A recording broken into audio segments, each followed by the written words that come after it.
exercise 5.3 is about resisted motion, so that when there's some sort of resistance force. So the resistance is proportional to some power of the speed. So this n can vary, so velocity to the power of n. Remember, proportional to is just equal to some number times, some constant times that thing. And it depends on the viscosity of the medium, so pulling it through the air on a smooth surface, there's going to be a lot less resistance compared to pulling it through mud.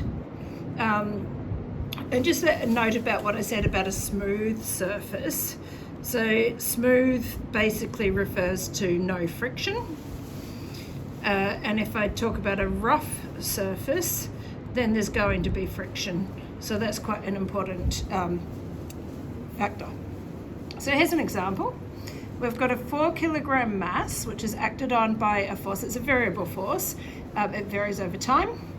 The magnitude of the force is 12t minus 3t squared newtons.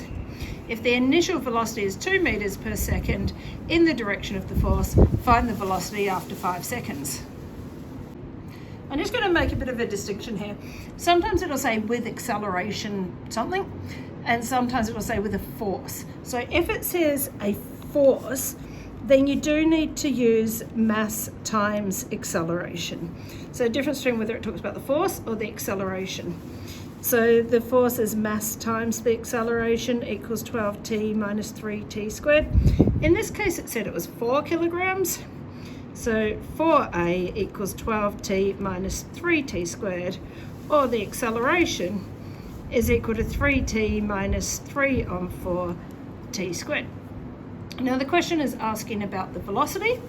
So we'll integrate to find the velocity. So the velocity is the integral of 3t minus 3 on 4t squared with respect to time.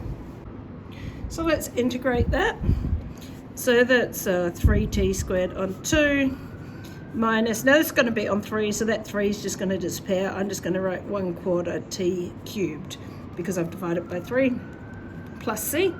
It told us that initially the velocity was equal to 2 meters per second. So 2 is equal to 3 times 0 squared on 2 minus 1/4 times 0 plus c. So obviously the c is equal to 2 because these are all 0. So v equals 3t squared on 2 minus 1/4 t cubed plus 2. And when t equals 5, v equals 3 times 5 squared on 2 minus 1/4 times 5 cubed plus 2. And if I put that all into my calculator, I get 8.25 meters per second. I'm just going to show you an alternate method for solving that problem, which I also talked about briefly in my previous video. I'm going to talk about it in more detail here. So it starts from this line here, and at this point, instead of a, we put dv dt, because we know that acceleration is the derivative of velocity over time, or the instantaneous rate of change in velocity over time. That equals 3t minus 3 on 4t squared. I'm going to separate variables. So I'm going to write dv equals 3t minus 3/4 t squared with respect to t. And what I want to do, I want to integrate each side of that. And the way I can do that is I can do it from the initial velocity to the final velocity for the velocity side, and that would be equal to the integral with the initial time to the final time. Not sure why I'm making that silly spelling mistake. So the initial velocity was 2. The final velocity is what we're trying to work out. So that's from 2 to v with respect to v. The initial time they mentioned was when time equals 0, because they said initially the velocity is. And the final time is after 5 seconds. And this method basically simplifies finding the plus c. So let's calculate that. So the integral of velocity is just v. It's like 1 times dv, and 1 times dv becomes v from 2 to v, which equals 3t squared on 2 minus 1/4 t cubed as before, and that goes from 0 to 5. So let's plug in the v to here and the 2 to there. So v minus 2 equals, we'll plug in the 5 and then the 0, so 3 times 5 squared on 2 minus 1/4 times 5 cubed minus 0. When I plug in the 0, they all become 0. So I get v minus 2 is 6.25. Add the 2 to each side, v equals 8.25 meters per second squared. So both of those work. Technically we are finding the plus c in this 2 here. If the initial t was not 0, there'd be some balancing between this and this, but ultimately it ends up with the same answer because we're looking at the velocity from its initial to its final with the time from its initial to its final. In example 2, we're going to start by assuming the Earth's a perfect sphere, which it's not. That's okay, radius r. At any point x greater than or equal to r, the acceleration due to gravity is proportional to x to the negative 2, where x is the distance to the centre of the Earth, and the acceleration due to gravity is directed towards the centre of the Earth. A body is projected vertically upwards from x equals r, so from the surface of the Earth, with initial speed v, capital V. Part A is to show that the equation of motion of the particle is acceleration, so we're talking about acceleration here rather than force, so we don't have to worry about mass. So acceleration is equal to negative gr squared over x squared, where g is the acceleration due to gravity at the Earth's surface. So gravity is different depending on how far from the Earth's surface you are. When we're making those assumptions in previous problems about gravity being 10 meters per second squared, we're just assuming we're very close to the Earth's surface, because near the Earth's surface it's approximately 9.8 meters per second squared. So we were told that the acceleration is proportional to x to the negative 2. So in other words, the acceleration is equal to k over x squared instead of negative 2. I've just gone into the denominator. The first thing we want to do is work out what that k is. And what we were told is that the acceleration is equal to gravity when x is equal to r. So therefore g equals k over r squared. So multiply by the r squared, k is equal to g r squared. So therefore our acceleration is equal to g r squared over x squared. Now you might notice I did actually make a tiny little mistake there that I'm just going to adjust for. The acceleration is negative g because it's directed towards the Earth's surface. So negative g, so that should be negative and that should be negative.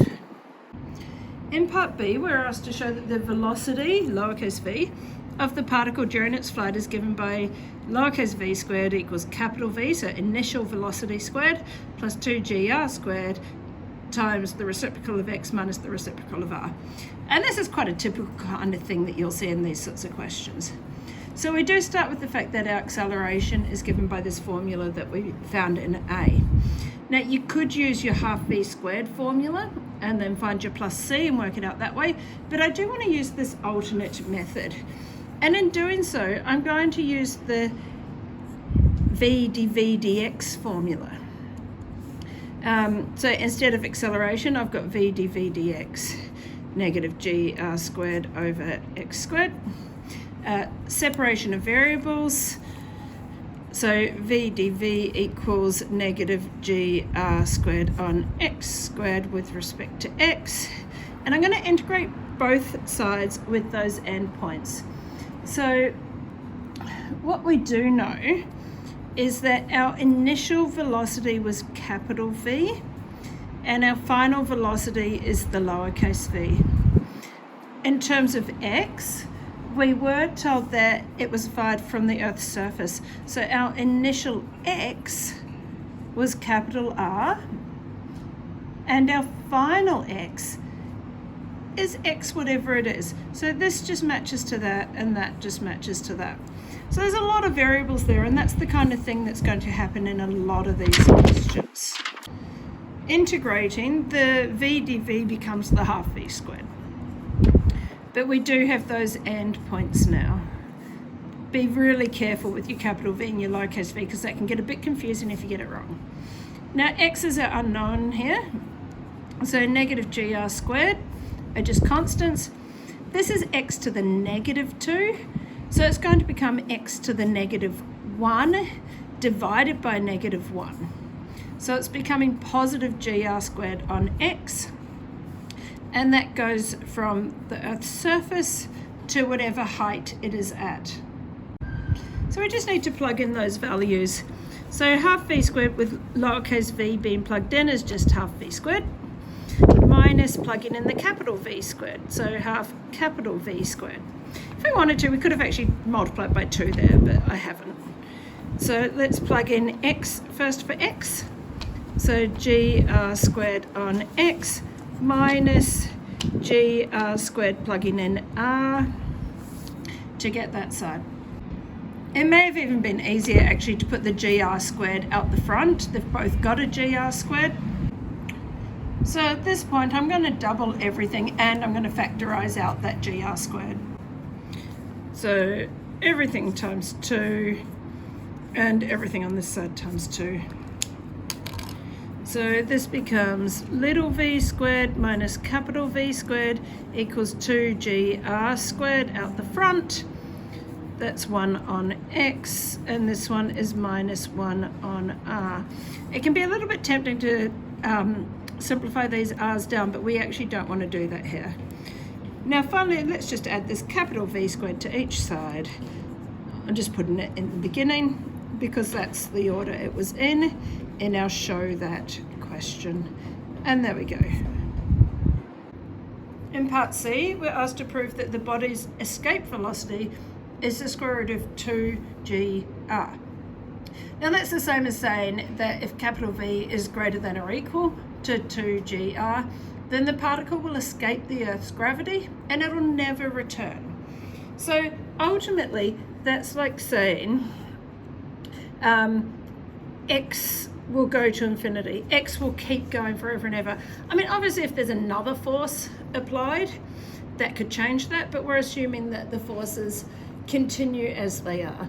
So a particle, it'll remain in motion unless there's more forces applied, is the first law, Newton's first law. So we're saying what happens as x goes to infinity. Now that's the same as saying that 1 on x goes to 0. So let's plug that into our formula. So our v squared is going to go to v squared plus 2gr squared, 0 minus 1 on r. I'm just plugging that into that formula for velocity. It's fine that it's squared, that's not an issue at all, because as v goes to something, v squared will go to something that is the square of that. So that just makes perfect sense. So let's see what that equals. So that's v squared plus 2gr squared times negative, so let's just change that to a minus 1 on r. And at this point we will cancel those r's. So we're getting now that v squared is equal to, or goes towards, the limit of v squared when x goes to infinity is going to be v squared minus 2gr. Now we know that v squared is greater than or equal to 0. So this is our formula for v squared. And we know that v squared is greater than or equal to 0. So let's add this bit to each side. So v squared is greater than or equal to 2gr, which means v is greater than or equal to the square root of 2gr. G is a positive number. Remember, we initially took gravity as negative g. So g is a positive number, r is a positive number.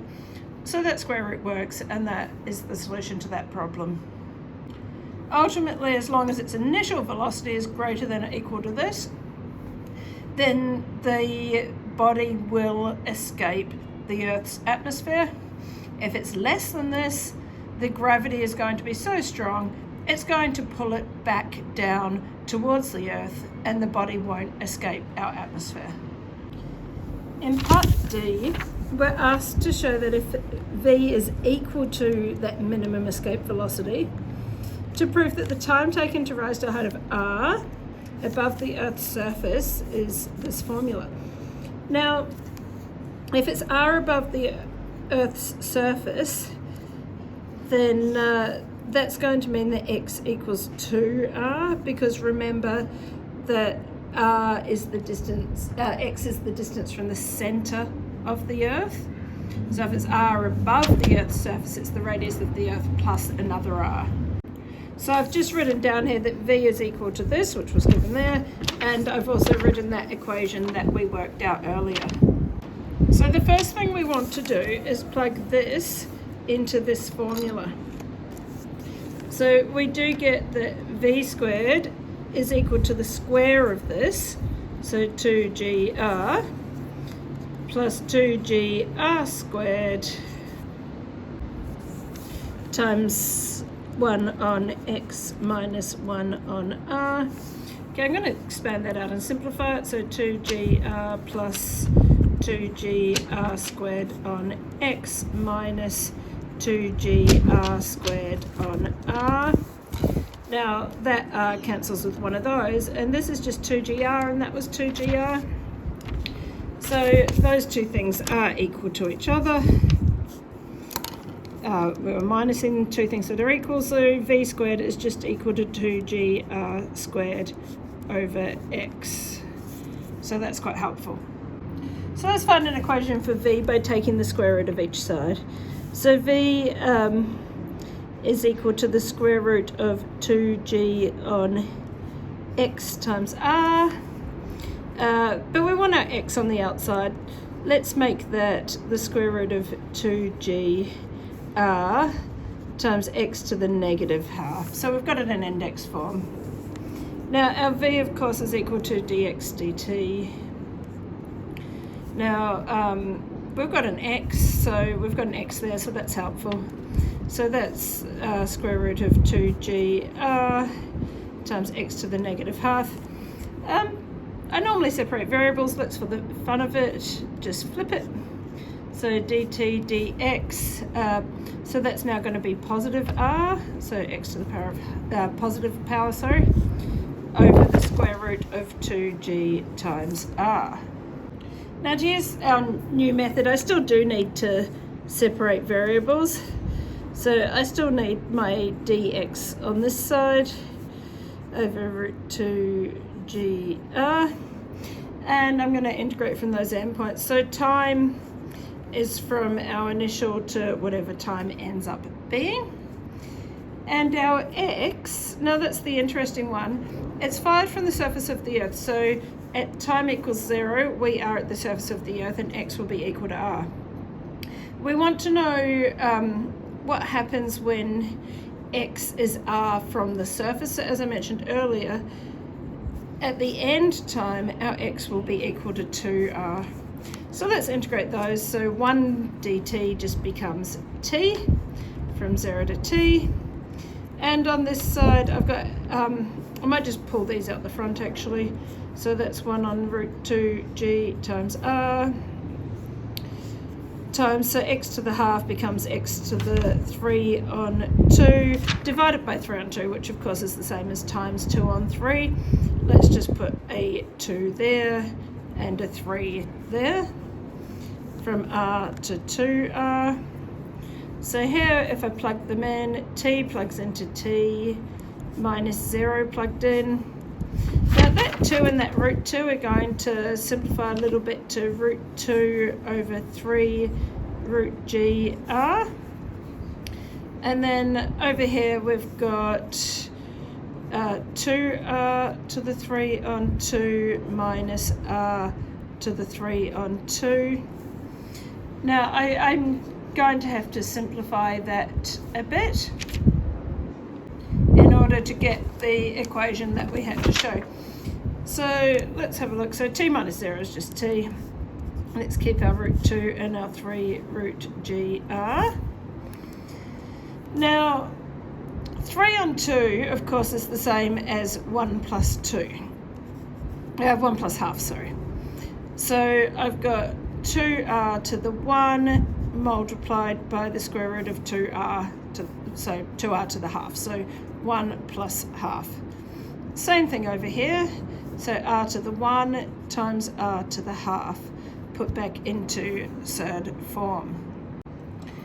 Let's factor in r root r out of that firstly. So I've still got a root 2. I'm going to take an r root r out the front. I've still got 3 root g r there. Those r's are going to cancel, so that's nice. So r and the root r have gone out the front. I've still got a 2 root 2 there, and that's just going to be minus 1. It's quite handy that I've written the bottom, that I hit the bottom of the page. I've just rewritten what we had at the bottom of the page, and now we can look at it compared to what we need.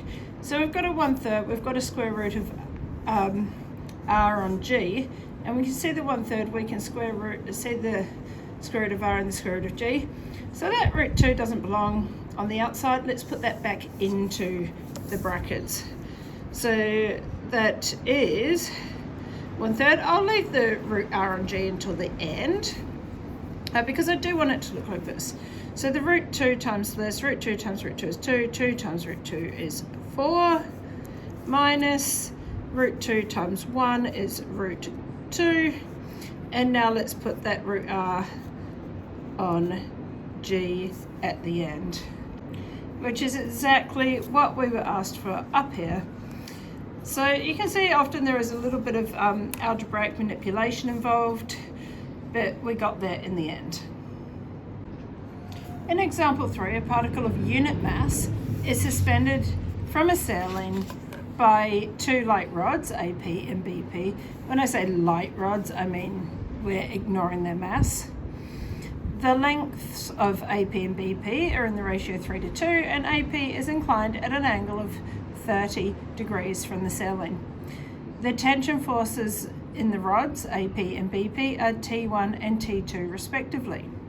Part A asks us to show that the rod BP is inclined at an angle alpha below the ceiling, where sine alpha equals 3/4.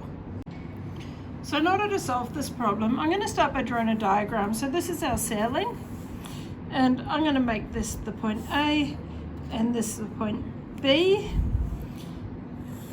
So, oops, B. So this is the point P, and AP is 30 degrees and BP is at the angle alpha.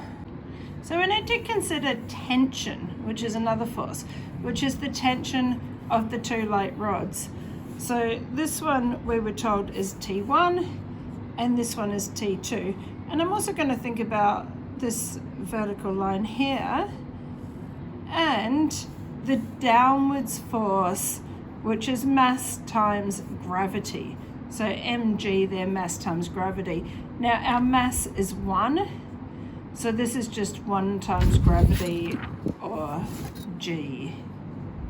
We are told that the lengths of these rods, or these lengths, are in the ratio 3:2.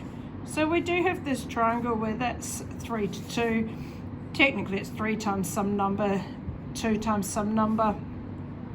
This is 30 degrees and this is alpha, and we can just use the sine rule there because we have 2 sides and 2 angles. So sine alpha over 3x is equal to sine 30 over 2x. Multiplying each side by x gets rid of the x's. Multiply each side by 3. So sine alpha equals 3 times sine 30. Sine 30 is half, so 3 times half over 2. 3 times half is 3 on 2 divided by 2. That is 3 on 4. Check your calculator if you're not sure, or using fraction calculations. Part B of this problem asks us to resolve the forces into horizontal and vertical components. So we're really just looking at this diagram here and finding the horizontal and vertical components of that. So vertically we do have this mg going down, which in this case is just g because it is a unit mass of the particle. So the mass of the particle is 1, so 1 times g, so g going down. But this tension gives us some horizontal and vertical components in each way, so we do need to look at those.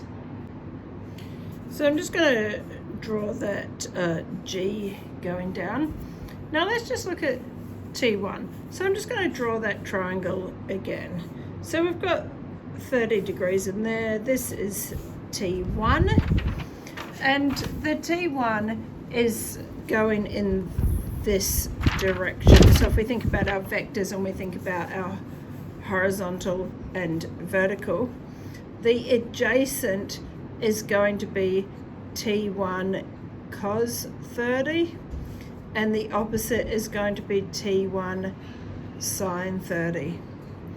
Now let's also consider this little triangle here. So if I look at that triangle, I've got alpha. This is T2, so the opposite is T2 sine alpha, and the adjacent is T2 cos alpha. In that triangle, the T2, the tension is going in that direction, so that's up and across, whereas this one is up and over. So if I now look at all the horizontal forces, I've got this and I've got this. So I've got a T1 cos 30, which is the same of course as T1 times root 3 on 2, and that's going in that direction. And from here I've got a T2 cos alpha, which we don't know what cos alpha is, but that's going in that direction. Looking at the vertical forces, I've got a G going down, it's mg, but m equals 1.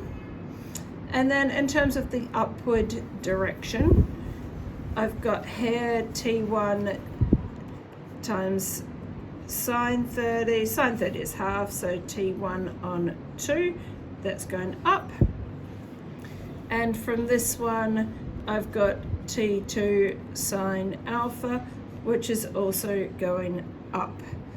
So I can look at the forces in each direction from there. Each force has now been separated into its horizontal and vertical components, which is what this question is asking us to do. Part C of this question asks us to use Newton's first law of motion to calculate the values of T1 and T2 using gravity equal to 9.8 meters per second squared. And of course, that's a downwards force, so we're going to think of it as negative.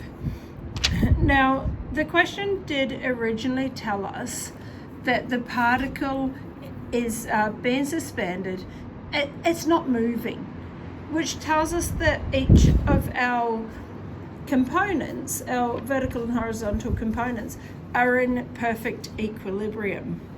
So I've just written down all the horizontal and vertical forces that we've seen in our previous example. So because the particle is not moving, it's just suspended, it means that all the forces are in equilibrium. So if we look at these horizontal forces, we know that our T1 times root 3 on 2 is equal to our T2 cos alpha. they're in opposite directions and they're equal. We also know that sine alpha equals 3 on 4. So our cos alpha equals the square root of 1 minus sine squared alpha. Or we could draw a little triangle for that. So that's 1 minus 9 on 16. 1 minus 9 on 16 is root 7 on 16. So root 7 on 4, just put the square root just on the 7 only. So that equals T2 times root 7 on 4. I might just double each side and divide each side by the square root of 3. So I'm just multiplying each side by the reciprocal of this thing. So T1 equals, I'm going to have 2 on 4, so that's going to become 2.